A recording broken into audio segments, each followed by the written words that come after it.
ऐकायला काही हरकत नाही, चालेल ना?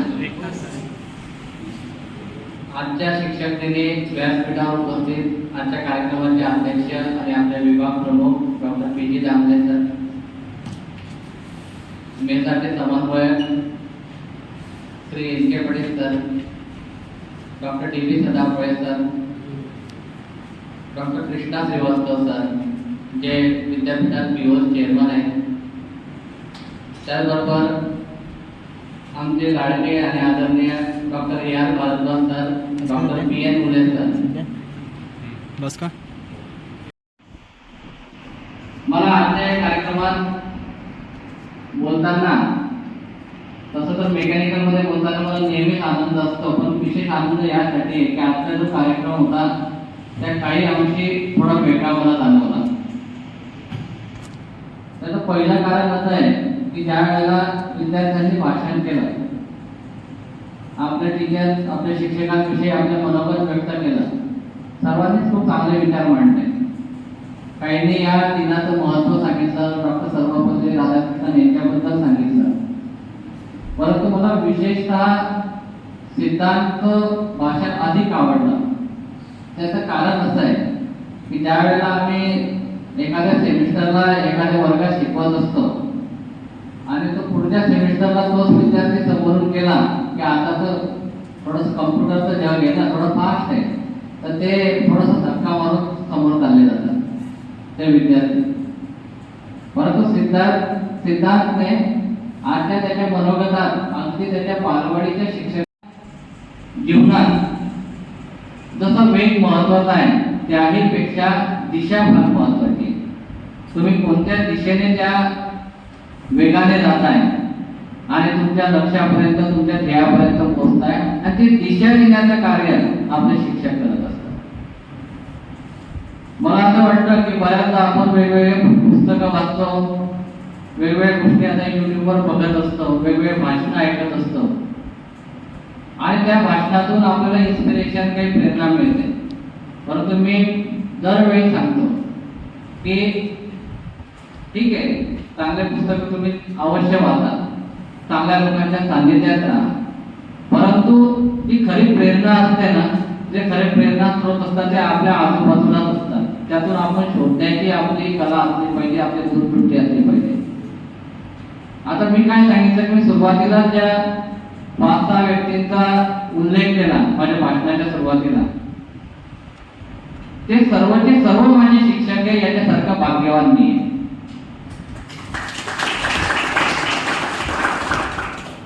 त्यांचे इतके विविध प्रकारचं मार्गदर्शन मला झालेलं आहे की मी ती गोष्ट तुम्हाला प्रत्यक्ष नाही सांगू शकत, ते फक्त माझ्या मनात काळात ते मला अजून सुद्धा तसेच्या तशा माहित आहे.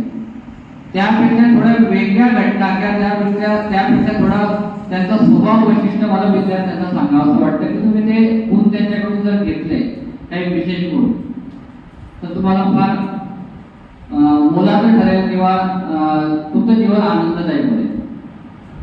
आता मी सुरुवात करतो अगदी डॉक्टर कृष्णा श्रीवास्तव सरांपासून. कृष्णा श्रीवास्तव सर आणि मी अगदी आमच्या दोघांच्या कॅबिन समोरासमोर होते कित्येक वर्ष, अगदी 6 महिन्यापूर्वीपर्यंत. मी त्यांच्यापासून एक गोष्ट कायम शिकलो पहिल्या दिवसापासून. कॉलेज 5:45 सुद्धा होता, तर बऱ्याचशा लोकांना 5 वाजेपासून असतं ना घरी जाण्याचे वेळ असतात. माझ्यासारख्याला तर 4 वाजेपासूनच वेळ लागायचे की त्याला केव्हा जायचं, घरी गेलो की लगेच चहा घ्यायची, बूट बांधायची की रनिंगला जायचं. परंतु एखादं काम जर 5:30 वाजता श्रीवास्तव सरांकडे आलं, न्यूजचे संबंधित असेल किंवा इतर काही असेल, त्यावेळेला 5:30 वाजताच ते त्या कामाला सुरुवात करायचे आणि शिपायाला थांबायला सांगायचे किंवा ते स्वतः 6, 6:15, 6:30 किती वाजत ते काम पूर्ण करून ते घरी जायचे. हे माझा स्वतःचा अनुभव. कदाचित कुणी तो ऑब्झर्व केला नाही मला माहित नाही, परंतु माझं स्वतःचं ऑब्झर्वेशन आहे. किती डेडिकेशन हे त्या व्यक्तीकडनं शिकण्याचं. त्यानंतर एन के पटेल सर, एखादा आपण म्हणतो ना एखाद्या कळपामध्ये सर्वांना सामावून घेण्याचं एखादं कौशल्य असतं एखाद्या व्यक्तीमध्ये, तसं आमचे एन के पटेल सर ते रागवतील, ते तुमचा हेवादावा सुद्धा करतील. अगदी ते लहान सुद्धा होतात काही वेळेला विद्यार्थ्यांप्रमाणे. परंतु सर्वात शेवटी एक सांगतो की ज्या वेळेला तुम्हाला कुठलं संकट येईल, ज्या वेळेला तुम्हाला व्यक्तिगत काही अडचण येईल, इनके पडील तर स्वतः मॅडम सोबत राहतात. मी तुम्हाला आता सांगतो कायम सोबत, आताच नाही, तुम्ही भविष्यात 10 वर्षांनी सुद्धा याचा अनुभव घ्या.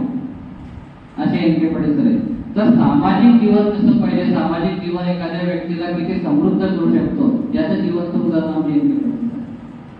त्यानंतर आपले विभाग प्रमुख P G. Damle sir. P G. Damle सरांसोबत हे इथे बसलेल्या सर्व व्यक्तींपैकी सर्वात जास्त काळ मी पी.जी. दामले सरांसोबत एकत्र घालवला बाहेर. त्यावेळी मला त्यांचे स्वभाव वैशिष्ट्य अधिक जाणवलं. सर्वात महत्वाचं म्हणजे ते फार कमी बोलतात आणि जेवण सुद्धा फार लिमिटेड करतात, परंतु त्यांचा विचार फार चांगला असतो.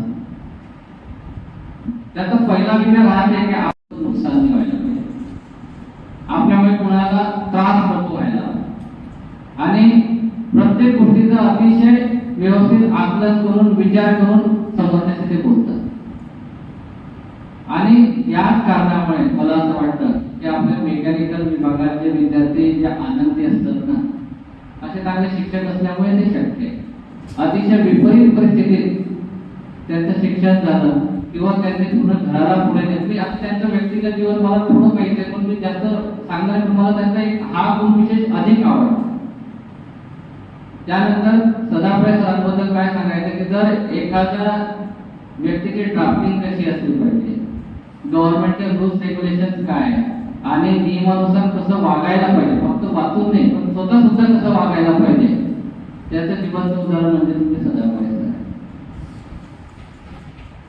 आणि प्रामाणिकपणाचे जर अंक लावले तर त्याच्यामध्ये अतिशय प्रामाणिक, कुणाचे घेण्या देण्याचे आणि कामाशी काम आणि सतत प्रगती करणारे आमचे भारत असतात.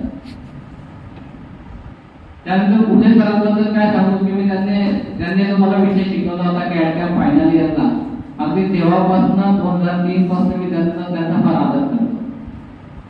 की नवीन विषय होता परंतु चांगला अभ्यासपूर्ण आमच्यासारख्या विद्यार्थ्यांना त्यांनी शिकवला, आणि तेच डेडिकेशन आज सुद्धा आहे 2024 मध्ये. किती 20-21 वर्ष झाले.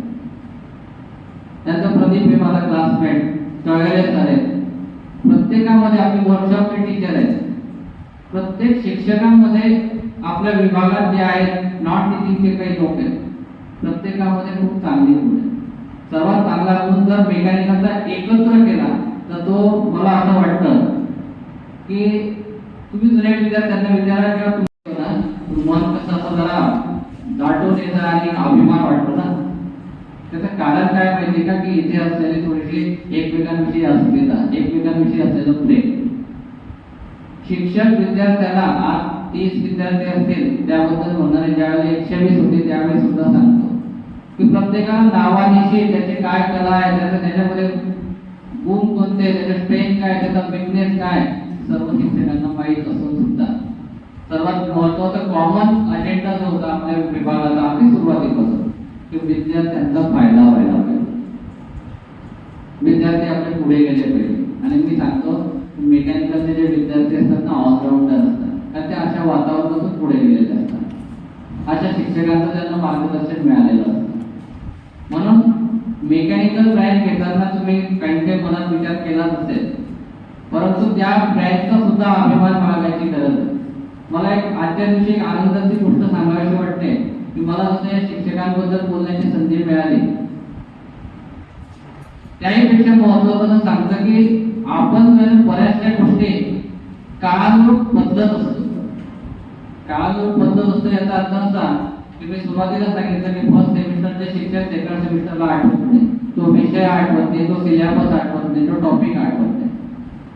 परंतु काही काही गोष्टी ज्या असतात ना, जे आपल्या जवळचे लोक असतात त्यांना कायम लक्षात ठेवायचं.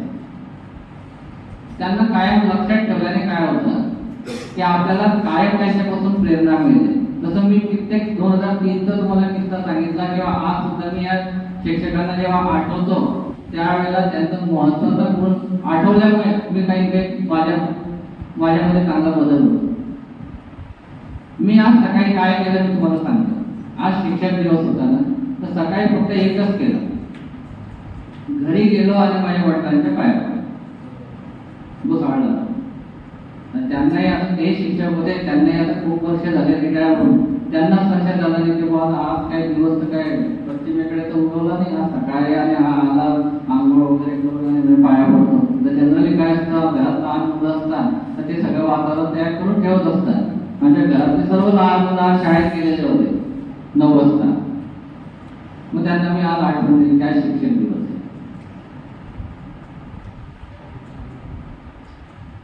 सांगायचा उद्देश असा की त्यांना ज्या वेळेला तो आनंद झाला, तो आनंद ते मला सांगणार आहे शब्दही बोलते नाही. त्याने म्हणजे ठीक आहे बस त्या वगैरे दुसऱ्या जेवणाला जायचं असेल आणि थोडंसं त्यांचं ते कामाला लागले, त्यांचं काम विकानाचं काही काम चालू होतं. पण तो जो आनंद आहे तो मी त्यांच्या डोळ्यात पाहिला. असेच आपले आई वडील असतील, आपले शिक्षक असतील. हा जो आहे आपलं जीवन जे आहे ना एंटरटेनमेंट आणि फेस्टिवल या दोघांमध्ये गुरफटलेलं आहे. बरेचसे विद्यार्थी किंवा बरेचसे लोक एंटरटेनमेंटला प्राधान्य देतात, म्हणजे मनोरंजन. आता मनोरंजन म्हणजे काय की आता आपण एखाद्या सिनेमा थिएटरमध्ये गेलो आणि एखादा चित्रपट बघतोय, तो चित्रपट चालू आहे आणि आपण त्याचा आनंद घेतोय, चांगली गोष्ट आहे. चांगल्या गोष्टी आपल्याला त्यातून मिळतात. एखादं पुस्तक वाचतोय, तो लेखक आपल्याशी बोलतोय, चांगली गोष्ट आहे. परंतु ते मनोरंजन आणि जीवन उत्सवासारखं असलं पाहिजे की जसं आपण होळी खेळतो. होळी वाचली जाते का, होळी बघितली जाते का, होळीचा आनंद आपण प्रत्यक्ष घेतो, बरोबर आहे ना. दहीहंडी आता आपण साजरी केली तर दहीहंडीमध्ये आपण प्रत्यक्ष सहभागी झालो होतो.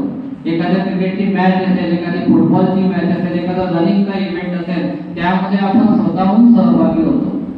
म्हणून आपलं जीवन जे आहे उत्सवासारखं असलं पाहिजे की आपल्या घरी आपले आई वडील असेल, एखादा ऑकेजन ठेवायचा.